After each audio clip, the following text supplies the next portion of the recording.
नमस्कार साथियों, smart scholar YouTube channel में आपका स्वागत है।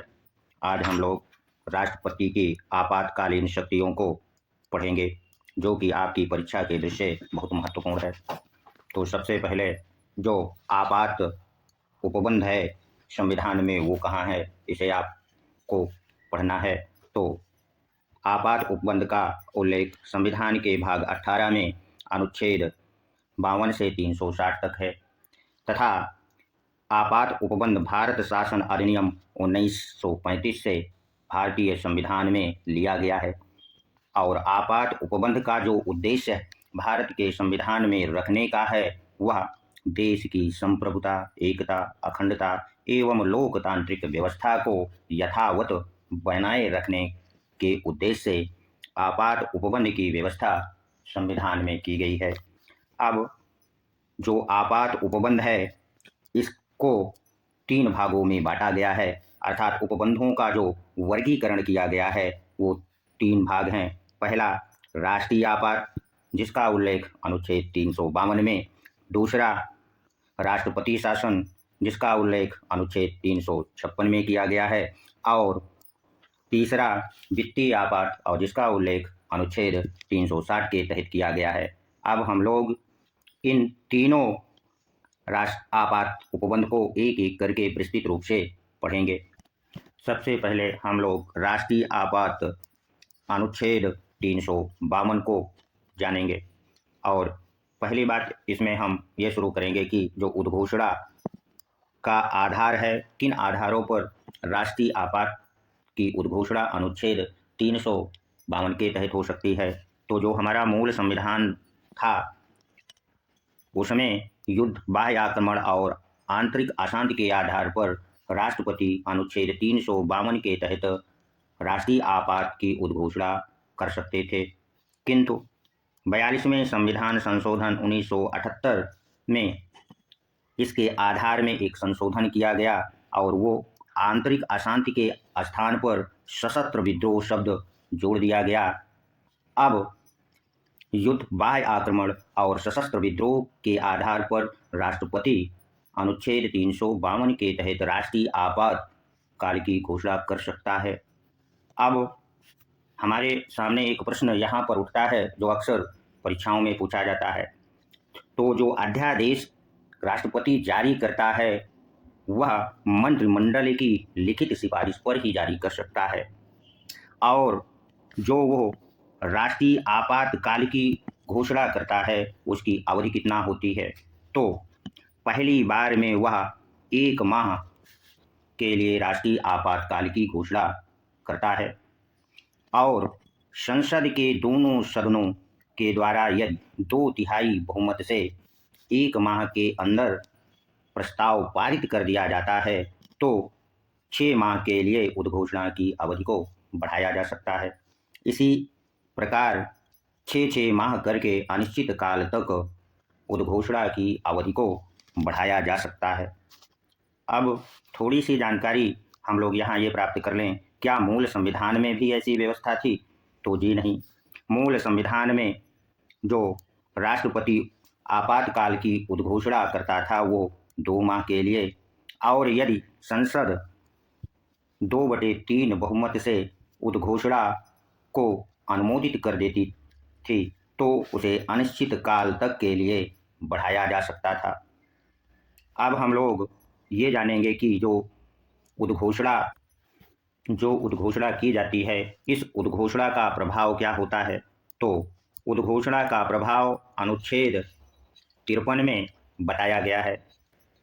वो ये कि अनुच्छेद 358 में इस बात का उल्लेख है कि जब राष्ट्रीय आपातकाल घोषित हो जाता है तो अनुच्छेद 19 में वर्णित जो मूल अधिकार नागरिकों को प्राप्त हैं वो स्वतः ही निलंबित हो जाते हैं तथा अनुच्छेद 359 के तहत राष्ट्रपति को ये अधिकार है कि जब देश में राष्ट्रीय आपातकाल लागू हो तो वह अनुच्छेद 20-21 को छोड़कर सभी मूल अधिकारों को निलंबित कर सकता है तथा दूसरा प्रभाव ये है कि अनुच्छेद 53 के तहत राष्ट्रीय आपातकाल लागू होने की स्थिति में राज्यों की कार्यपालिका एवं केंद्र की कार्यपालिका के अधीन कार्य करती है।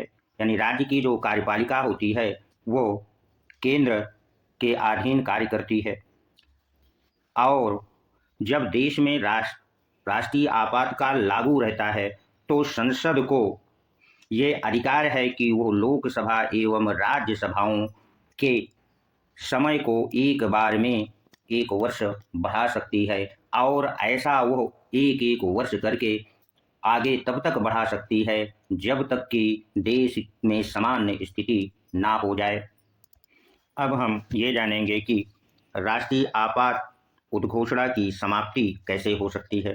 तो राष्ट्रपति को ये अधिकार है कि राष्ट्रीय आपात उद्घोषणा को कभी भी वह वापस ले सकता है और संसद के साधारण बहुमत के पारित कर देने पर राष्ट्रीय आपातकाल समाप्त किया जा सकता है। उद्घोषणा की समाप्ति का जो संकल्प है वह लोकसभा के 1/10 सदस्यों के हस्ताक्षर सहित लोकसभा या राष्ट्रपति, यदि लोकसभा का अध्यक्ष नहीं है तो राष्ट्रपति को देने पर संसद का जो सत्र है वो 14 दिन में बुलाना आवश्यक हो जाता है। अब तक हमारे देश में जो राष्ट्रीय आपातकाल की घोषणा हुई है वो 3 बार ही हुई। प्रथम बार 1962 में चीन ने जब अरुणाचल प्रदेश के नीफा क्षेत्र में हमला कर दिया था तो देश में राष्ट्रीय आपातकाल की घोषणा की गई थी और इसकी जो अवधि थी अक्टूबर 1962 से लेकर जनवरी 1968 तक राष्ट्रीय आपातकाल देश में था। और दूसरी बार 1971 में पाकिस्तान के आक्रमण के समय राष्ट्रीय आपातकाल की घोषणा की गई थी और इसकी जो अवधि थी दिसंबर 1971 से मार्च 1973 तक। और तीसरी बार जो देश में राष्ट्रीय आपातकाल की घोषणा की गई वो 1975 में आंतरिक अशांति के आधार पर इंदिरा गांधी सरकार के समय में राष्ट्रपति फखरुद्दीन अली अहमद के द्वारा और जिसकी अवधि जून 1975 से लेकर के मार्च 1977 तक थी। तो ये था राष्ट्रपति द्वारा आपातकालीन की घोषणा और उससे संबंधित महत्वपूर्ण बातें। अब चलिए हम लोग अगले टॉपिक जो कि राष्ट्रपति से संबंधित है वो है राष्ट्रपति शासन, जिसका उल्लेख अनुच्छेद 356 में किया गया है। डॉक्टर भीमराव अंबेडकर ने राष्ट्रपति शासन को मृत पत्र की संज्ञा दी, यानी डेड लेटर कहा है। अब जो राष्ट्रपति शासन लागू होता है उसका आधार क्या हो सकता है या संविधान में क्या उल्लेख है, इसको हम लोग जानेंगे। तो राष्ट्रपति शासन लगाने का जो आधार संविधान में है वो राज्यों में संवैधानिक तंत्र की विफलता के आधार पर राष्ट्रपति 2 आधारों पर राष्ट्रपति शासन लगा सकता है। पहला आधार राज्यपाल की रिपोर्ट के आधार पर अथवा राज्य का जो संवैधानिक उपबंध के आधार पर शासन संभव ना हो, यानी राज्य का जो शासन है वो संवैधानिक उपबंधों के आधार पर यदि चलाना संभव ना हो। द्वितीय आधार में ये लिखा है कि अनुच्छेद 365 के तहत यदि राज्य सरकार केंद्र सरकारों के दिशा निर्देशों का पालन ना कर रही हो तो इन दोनों आधार पर राष्ट्रपति राज्य में राष्ट्रपति शासन की उद्घोषणा अनुच्छेद 356 के तहत कर सकता है, किंतु उद्घोषणा करने के लिए मंत्रिमंडल की सलाह उसे आवश्यक है। यहाँ पर उसे लिखित सलाह की आवश्यकता नहीं है, जबकि राष्ट्रीय आपातकाल घोषणा करने के लिए उसे मंत्रिमंडल की लिखित सलाह की आवश्यकता थी। यहाँ आप लोग ध्यान दे लीजिए। और जो राष्ट्रपति शासन की उद्घोषणा अनुच्छेद 356 के तहत राष्ट्रपति द्वारा की जाती है, उस घोषणा की अवधि उद्घोषणा के समय 2 माह या 60 दिन होती है। अगर 2 माह के भीतर संसद साधारण बहुमत से अनुमोदन कर दे तो 6 माह में के लिए इसकी अवधि बढ़ाई जा सकती है और अधिकतम 6 माह करके 3 वर्ष तक राष्ट्रपति शासन को बढ़ाया जा सकता है। यहाँ आपको थोड़ा सा ध्यान देना है ये कि राष्ट्रपति शासन में संसद साधारण बहुमत के अनुमोदन से 6 माह बढ़ा सकती है, जबकि राष्ट्रीय आपात की स्थिति में 2/3 बहुमत से ही वो बढ़ा सकती है। अब जब राष्ट्रपति शासन किसी राज्य में लागू होता है तो इसका प्रभाव क्या होगा, इसको समझते हैं। तो अनुच्छेद 356 के तहत जब राष्ट्रपति शासन लागू होता है तो इसका मूल अधिकारों पर कोई प्रभाव नहीं पड़ता, जबकि राष्ट्रीय आपातकाल में अनुच्छेद 19 के तहत जो स्वतंत्रता का अधिकार है स्वतः निलंबित हो जाता है। अनुच्छेद 356 के तहत संबंधित राज्य विधानसभा विघटित कर दी जाती है जिस राज्य में राष्ट्रपति शासन लागू होता है, तथा विधि निर्माण एवं कार्यपालिका की जो शक्ति होती है वो राष्ट्रपति के पास हो जाती है, तथा यदि राष्ट्रपति चाहे तो विधि निर्माण की जो शक्ति है वो संसद को दे सकता है और इसका उल्लेख अनुच्छेद 357 में किया गया है। उद्घोषणा की समाप्ति कैसे हो सकती है, तो राष्ट्रपति द्वारा उद्घोषणा को किसी भी समय वापस लिया जा सकता है। ऐसा करने के लिए संसद के अनुमोदन की कोई आवश्यकता नहीं है। अब हम लोग राष्ट्रीय आपातकाल का जो तीसरा उपबंध है उसको पढ़ेंगे, जो कि वृत्तीय आपात है और जिसका उल्लेख अनुच्छेद 360 में है। वृत्तीय आपात के उद्घोषणा का आधार क्या है, सबसे पहले हम लोग ये जानेंगे। तो अनुच्छेद 360 के तहत जो राष्ट्रपति वित्तीय आपात की उद्घोषणा करता है उसके लिए आधार वित्तीय साख या वित्तीय स्थिरता को खतरा यदि होता है तो राष्ट्रपति वित्तीय आपात की घोषणा कर सकता है, और उद्घोषणा करने के लिए मंत्रिमंडल की सलाह जरूरी है। यहाँ लिखित सलाह की जरूरत नहीं है।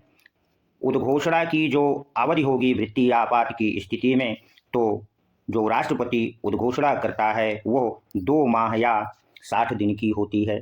यदि 2 माह या 60 दिन के भीतर संसद साधारण बहुमत से अनुमोदन कर दे तो अनिश्चित काल के लिए वित्तीय आपात को बढ़ाया जा सकता है।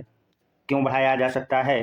क्योंकि संविधान में इस बात का कोई उल्लेख नहीं है। जब देश में वित्तीय आपात लागू रहता है तो इसका प्रभाव क्या होगा ये भी जान लीजिए। तो जिस राज्य में यदि वित्तीय आपातकाल लागू है तो उस राज्य के कर्मचारियों के वेतन भत्ते में कमी की जा सकती है। यदि पूरे देश में वित्तीय आपातकाल लागू है तो संघ एवं राज्य कर्मचारियों के वेतन भत्ते में कमी की जा सकती है। दूसरा, मौलिक अधिकारों पर वित्तीय आपात लागू रहता है तो कोई प्रभाव नहीं पड़ता है। और वित्तीय आपात की जो उद्घोषणा है इसकी समाप्ति कैसे हो सकती है, तो इसकी उद्घोषणा की समाप्ति के लिए संसद के अनुमोदन की कोई आवश्यकता नहीं है। राष्ट्रपति कभी भी इसे वापस ले सकता है। आप लोग चैनल को सब्सक्राइब अवश्य कर दिया करें, देखते तो हैं किंतु सब्सक्राइब नहीं करते हैं, और इसे ऐसे छात्रों को शेयर भी कर दें जो टीजीटी, पीजीटी, असिस्टेंट प्रोफेसर परीक्षा की तैयारी कर रहे हैं। धन्यवाद, मिलते हैं अगले वीडियो में।